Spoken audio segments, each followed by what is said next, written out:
Kun Fayakun.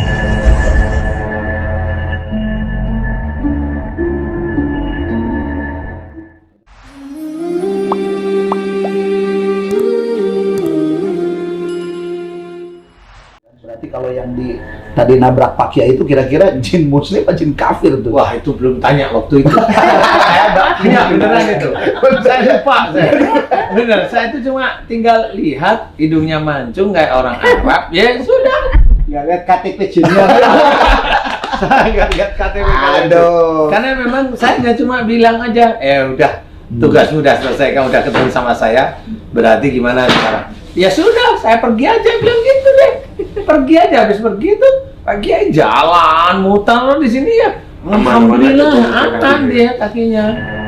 Saya itu cuma tinggal lihat hidungnya mancung kayak orang Arab. Ya sudah.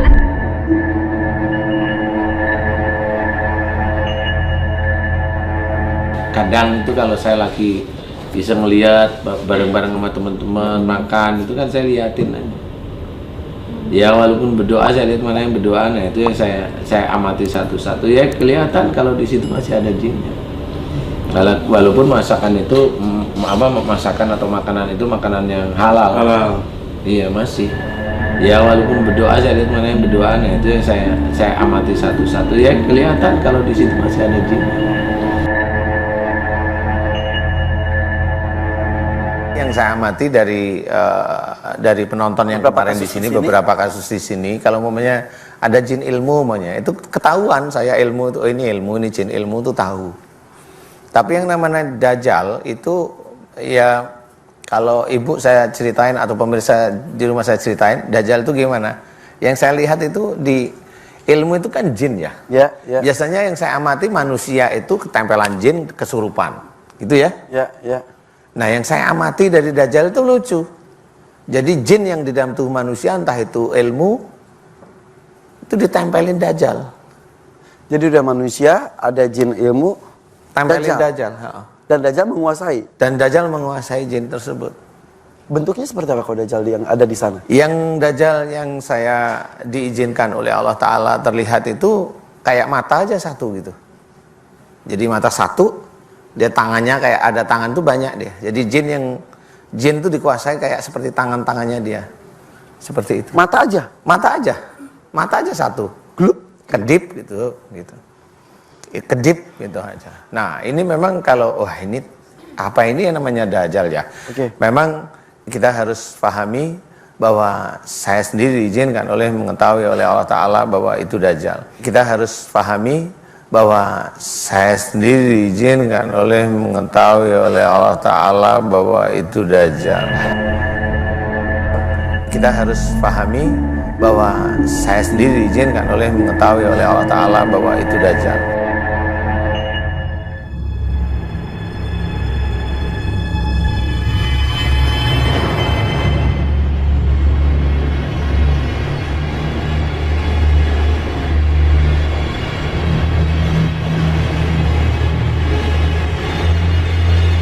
Saya aja mau belajar dia baik, agama. Pak Ustadz. Iya. Dia jiwa sosialnya tinggi. Iya, ngerti. Saya bisa lihat kamu. Iya. Kamu nggak bisa lihat saya. Saya lihat. Lihat kayak apa coba? Pak Ustadz Danu yang belakangnya teman-temannya saya tahu. Temennya siapa coba? Tahu. Lah ngarang aja kamu Pak itu. Ustadz, ya namanya orang manusia yang bisa melihat jin itu, ya pasti itu udah ketahuan berarti Apa? memang digangguin jin. Kayak Pak Apanya? Ustadz. Pak Ustadz ngeliat saya. Enggak. Ini kan bukan saya. Enggak. Kita tahu. Enggak. Berarti Pak Ustadz berarti gangguan jin. Enggak. Ya sudah, makanya udah santai aja. Ya udah. Ya.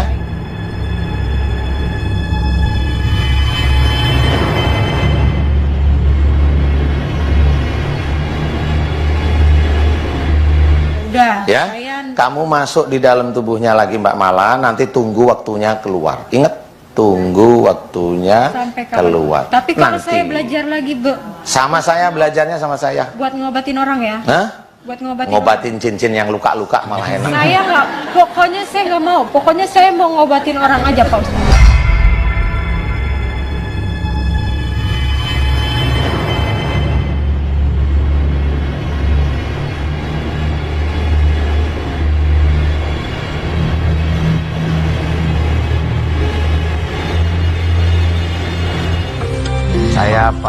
Kenapa saya penghalang Dajjal? Kenapa? Di belakang kamu. Siapa? Kamu Dajjal, kamu gak akan takut sama jin kan? Iya. Di belakang saya emang ada siapa?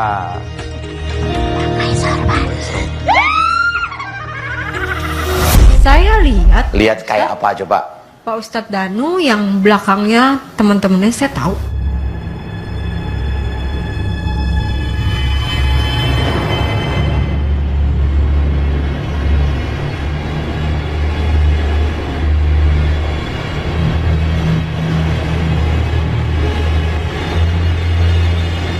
Aku tahu kamu siluman. Siluman apa? Siluman. Gak usah nebak-nebak kamu. Siapa kamu? Aku Joko Ismanu Herlambang. Gak takut. Aku juga nggak takut sama kamu. Aku perlihatkan bahwa kamu akan dicincang nantinya. Kamu mulai hari ini, seluruh para malaikat akan memegang kamu. Seluruh utusan-utusan akan memegang terahmu. Seluruh para utusan yang ada di belakangku akan memegang kamu atas izin Allah Ta'ala. Seluruh para utusan akan memegang kamu. Kamu mau saya hancurkan?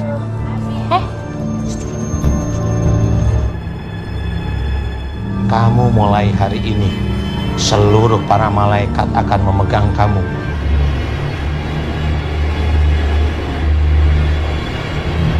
Seluruh para utusan yang ada di belakangku akan memegang kamu atas izin Allah Ta'ala.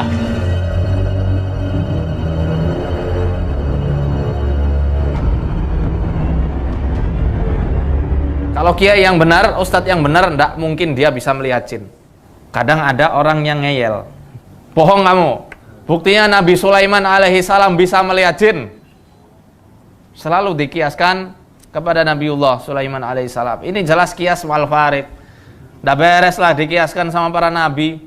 Imam Al-Baihaqi telah meriwayatkan riwayatnya dari Ar-Rabi' dalam kitab Manaqibus Syafi'i. Beliau mengatakan, Sami'tu Asy-Syafi'i yaqul. Ar-Rabi' pernah mendengar bahwasanya Imam Asy-Syafi'i rahimahullah berkata, Man za'ama annahu ra'al jinna abtalna syahadatahu illa an yakuna nabiyyan. Barang siapa yang mengaku-ngaku bisa melihat jin, kami batalkan syahadahnya. Kami batalkan persaksiannya. Kecuali dia itu adalah seorang nabi. Jelas ya? Nabi Sulaiman nabi bukan? Nabi. Dibatalkan enggak? Tidak. Lah ente siapa itu kan?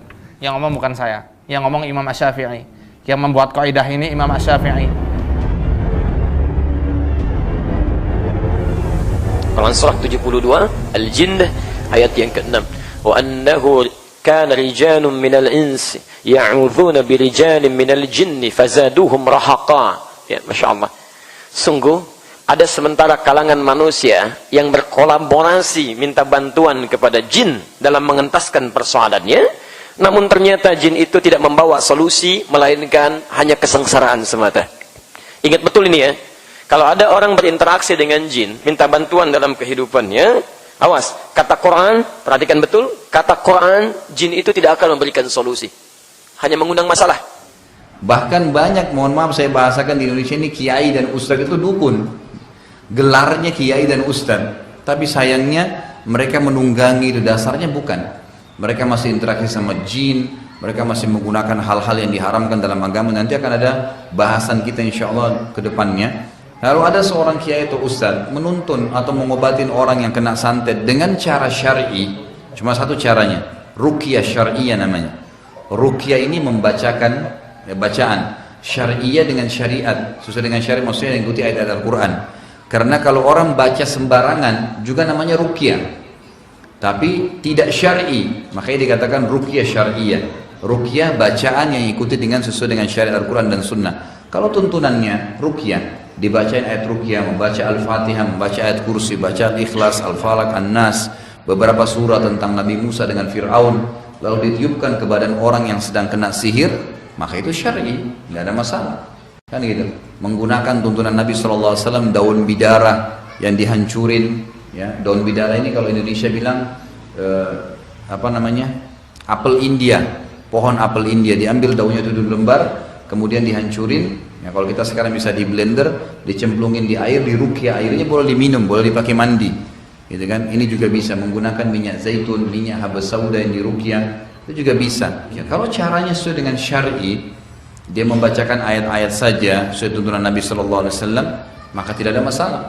Tapi kalau dia pakai sihir juga, banyak orang begitu, kiai atau ustadz tapi pakai mantra-mantra juga, dia juga pakai jin dengan alasan dia menggunakan jin muslim. Nggak boleh Bapak Ibu sekalian, tidak boleh berteman, menikah, ngobrol sama jin, haram.